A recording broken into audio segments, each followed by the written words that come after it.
ঢাকায় বিপিএলের আমেজ এখন চরমে। দেশিদের সঙ্গে অনুশীলনে ব্যস্ত বিদেশি ক্রিকেটাররাও। বিপিএলের সব বড় নামগুলো ইতোমধ্যেই চলে এসেছেন ঢাকায়, অপেক্ষা করছেন মাঠ মাতানোর। প্রথম দিন থেকেই দেখা যাবে হাই প্রোফাইল সব তারকাদের, তবে সবচেয়ে বেশি বিদেশি তারকাদের পাচ্ছে বরিশাল। ঢাকা ক্যাপিটালসের বড় দুই নাম স্টিফেন স্ট্যানিকচাই আর জেপি কোটচে এখন বাংলাদেশে। বিপিএলের শুরু থেকেই পাওয়া যাবে তাদের। এবারের বিপিএলের অন্যতম বড় নাম ইংলিশ পেসার রিস টপলি। ইতোমধ্যেই সিলেটি স্ট্রাইকার্সের ডেরায় যোগ দিয়েছেন তিনি।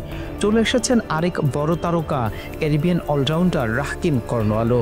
রংপুর আর খুলনার পাকিস্তানি দুই তারকা ইফতেখার আহমেদ আর মোহাম্মদ নামাজও ধরেছেন প্লেন। তবে সবার চেয়ে এগিয়ে ফরচুন বরিশাল। শুরু থেকেই দলটি পাচ্ছে এক ঝাঁক বিদেশি তারকাদের। গত আসরে বরিশালের শিরোপা জয়ের নায়ক ছিলেন ক্যারিবিয়ান অলরাউন্ডার কাইল মেয়ার্স। ইতোমধ্যেই বাংলাদেশে চলে এসেছেন তিনি। এবারের বিপিএলে বরিশালের সবচেয়ে দামি খেলোয়াড় শাহিন শাহ আফ্রিদি তো আগে এসেছেন।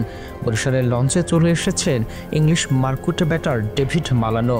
ইতোমধ্যে এসেছেন Afghan allrounder Mohammad Nabi, Pak allrounder Fahim Ashraf, Jahandad খানরা। প্রথম ম্যাচ থেকেই বরিশাল পাবে James Fuller, Imran junior, Mohammad আলীদের। সুতরাং শুরু থেকেই তারকাবহুল একটা দল নিয়ে মাঠে নামবে fortune Barishal. Nazmul Sagar, sports mirror.